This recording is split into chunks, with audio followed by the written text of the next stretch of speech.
Салам достор, биздин каналга жазылыңыздар. Башкалар көрсөтпөгөндү биз көрсөтөбүз.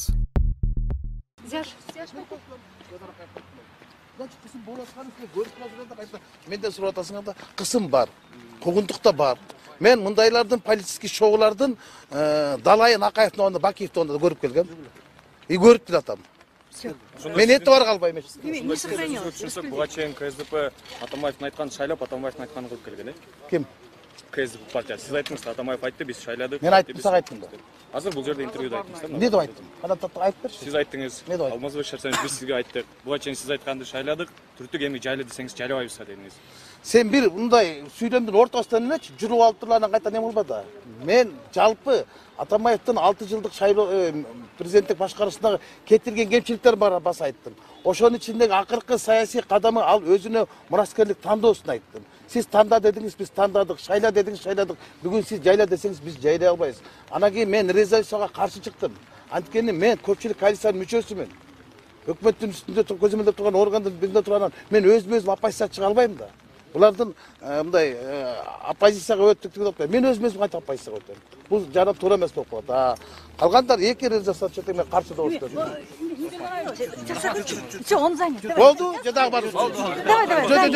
Анан кийин дагы айта Сагынбек, жо, мындай турсаңыз. Сагынбек Абдрахмановтой бул качып кетти дейт.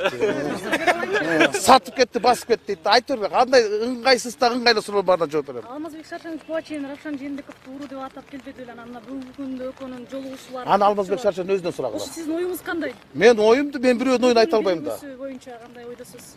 Эми бүгүнкү күндө мен айтпадымбы? Саясатта саткынчылык деген салтка кошоматчылык деген нарыкка айланып кетпеди. Мына ошону дайылын айтпадым. Мен маны башка кантип комментарий беришим керек. Бүгүнкү күндө саткынчылар менен кошоматчылардын ооматы келип аткан болот да. Мисалы, Акаевди саткандар Бакиевдин куроосуна киришти, Бакиевди саткандар Атамбаевдин колтугуна киришти, Атамбаев саткандар Адылкажоовдун колуна киришти. Мен сатканды, чыккынчылыкты жаман көрөм. Мен бүгүнкү жерге эмне үчүн келдим? Мен азыркыга сигнал бердим. Мен Атамбаевди сатпасам, мен Сооронбай Шериповичти сатпайм. Саткандар сата берсин, качкандар кача берсин, баскандар баса берсин. Бир жерден бир делегат кат айтты. Мен ошо сатылгандардын арасында болгончо атылгандардын арасында болгонум артык деди. Ошон үчүн бул бизде саясаттагы ушундай саткынчылык нерсе, бул мамлекет бүгүнкү күндө ушундай болуп атпайбы. Мен ушул бүгүнкү жыйында мындай нерсени айттым да, ошо эл бүгүн элеңдеп отурат. Ушул эки президенттин, азыркы президент менен мурунку президенттин ортосундагы эленчтен эл өлөт дейт. Бирок чынында эл өлбөйт, эл өлөт. Экономика өлөт. Мына экономика өлдү. Элдин баардыгы ушул эки жакты карап отурду да, булардын амбициясын аркандай албай жатат. Кимди айтып атасыз? Эми азыркы президент менен мурдагы президенттин ортосундагы алака мамлекеттин жалпы өнүгүүсүнө тоскоолдук жүргүзүп атпайбы? Мен ушуну айттым, токтоткула. Өзүн айттыңыз да ушуну, Эми курултайда айттым. Өзүнө айткандан айырмасы элдин баардыгы укту. Деги эле СДПКнын келечегин кандай көрүп атасыз? Себеби СДПКнын эки партиясы. Эми СДПКнын келечегин Кудайдан сураш керек, кандай болот, тагдыр кандай болот. Эч ким айта албайт эртеңки жөнүндөчү. Мен мындай көрөм, мен албетте мен айтышым мүмкүн мындай депчи. Бирок бийликтин колунда да бардык нерсе. Бийлик эки жердеги экини 4 десе бүгүн 4 деген баа чыгып атат. Бирок бийлик эки жердеги экини 5 десе 5 дегенде болуп атат да. Эми биз кимди сотко беребиз? Пифагорду сотко берекпи? Эмне үчүн 4 эмес, эмне үчүн 5 депчи? Соттордун чечими кээде 4 эмес 4,5 деп чыгып атат. Анан бүгүн кече бир партияда жүргөн партиялар бүгүн бияка, бүгүн эртеси тияка кетип эле качып эле бир жектен бир жекке өтүп атпайбы? Мамлекеттин баардыгына өнүгүшүнө тоскоолдук жараткан ушул саясаттагы интригалар, сасык оюндардын баардыгы өнүгүүнү токтотуп атпайбы? Анан кийин баягы мен айттым, ушул ынтымак болбогон жерде ыңкылап болот депчи. Ошо ыңкылап болбош керек. Ыңкылап болсо адамдын аң сезимде, маданиятта, адабиятта ыңкылап болсо болот да. Бирок мына 7-апрель акыркы бойдон калыш керек. Ошо азыркы 7-апрелдин баркы болбой, азыркы бийликтин наркы болбойт деп айттым. Мисалы жылда 7-апрель элдик революциясы мамлекеттик деңгээлде филармонияда болуп, анан ага баардык жактан ошол тиеш жасар адамдар катышып, мындан бир сабак болсо деп туруп чоң жыйын болчу да, быйыл өтпөй калганын айттым. Эмне үчүн быйыл өтпөй калды деп. Анан кийин экинчиден азыркы Ажоовдун жарлыгы чыкты. Ошол жарлык чыкканда дагы ошол апрель революциясына мындай аралашпаган адамдардын баардыгын уюштуруу комитетине киргизип коюптур да. Анан аны дагы айттым, эми кармашкандар кирбей эле жармашкандар кирип калыптыр Бакиевдин бийлигине. Булар менен кандай иш алып барат депчи. Анан ошо бир көп эле сүйлөгөндөй болдум, ачуу чындыктын баардыгын айткандай болдум. Анан ал киши кандай кабыл алды, кандай болуп отурду, мен аны караган жокмун. Бирок жалпы делегаттар ар бир менин сүйлөгөн сөзүмдү кол чабып кабыл алганына караганда ошо коомчулукка, ошо жана делегаттарга жактым окшойт. Анан кийин башка адамдарга жакпадым окшойт болуш керек. Ак үйгө деле бул жерде отурган эки президентке деле жаккан жокмун, бирок элге жактым окшойт. Агай, бир суроо берип кол, агай, эмоция калтырбай эле жооп берели да. Агай, буга чейин КСДПдан ичинде болуп аткан кризистер боюнча да, белгилүү да баарыбызга элечи. Ошол эле кезде Асылбек Жээнбеков дагы партиядан чыккандыгын жарыялады. Интриганы баягы айтыпчы, интрига болуп атат деп. Сизде да ушундай ойлор келген жок белем негизи? Партиядан чыгып кетейин деген. Жок, менде ой болгон жок. Мен бүгүн айттым да, Алмазбек Шаршенович, мынакей Мээрбек Нискенбаевди парламенттен чыгардыңыз, Жанар Акаевди фракциядан чыгардыңыз, мени саясий кеңештен чыгардыңыз. Эмне таптыңыз? Калган ошо калгандар ганакей бүгүн. Бирөө да басып келген жок, сатып кетишти депчи. Анан эми бул партиянын ичинде чын айтыш керек, акыркы саясий кеңешке мени чыгарып койгондор жакшы болуптур. Жанар кезкесте айтып калат Акаев, Кырскелдек экөөбүздү чыгарып койгон жакшы болуптур. Азыр жүрмө экөөбүз жанагы бир беттин көпсөң бир беттин калат дегендей болуп депчи. Бирок ошо саясий кеңештен мүчөсүнөн чыгаргандагы бул чоң саясат болгон.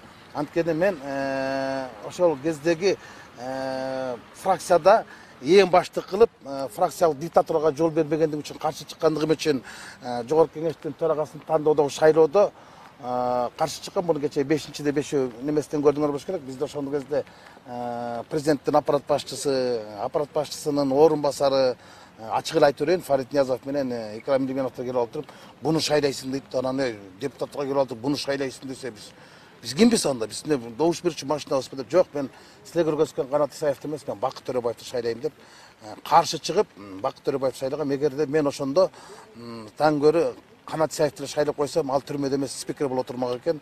51 эмес, 52 добуш алмак экен, тиги 50 добуш алганда саясий кырдаал таптакыр башка нукта болмок экен да.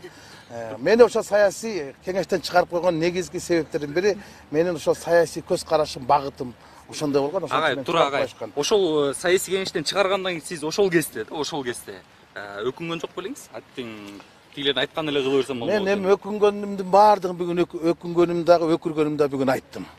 Өтүнгөндү айттым. Мен айттым сизге канча жолу кирип айтканда да сиз укчу эмессиз.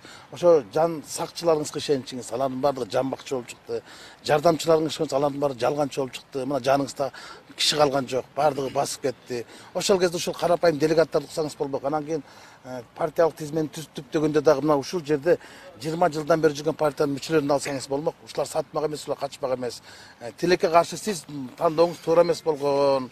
Мына бул байкуштар шайлоодо үгүт менен жашайт, шайлоо бүткөндөн үмүт менен жашайт. Өмүр бою СДПКга келди, бүгүн да келишти деп ошолорду айттым. Ошо негизден СДПКнын ичиндеги жарылдым, болушунча жарылдым. Болду. Салам достор, биздин каналга жазылыңыздар. Башкалар көрсөтпөгөндү биз көрсөтөбүз.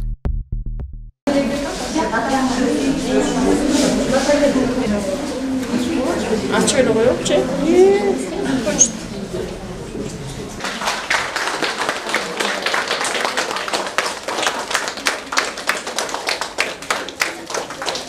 Men aytam, bizden bardıq elə sınıfçı aytlar, bizden Жақсы, денсаулықты oluşsun. Gelecekte uşu Kırgız elinin ak batasına gireriz. Abdan Jakşık. En gelecekte sizler bizde son başa şu öttü.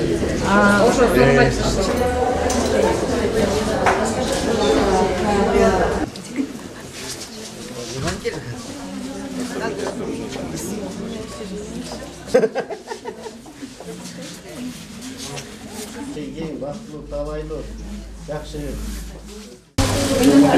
Normal.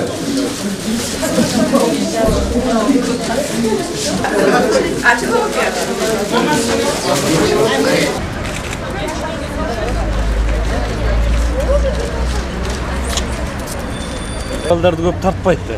Мындай эле общий эле тартпайбы.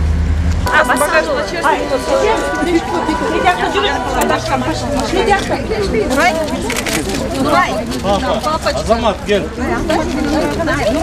Выпустились. Все, короче, на меня вручают эту.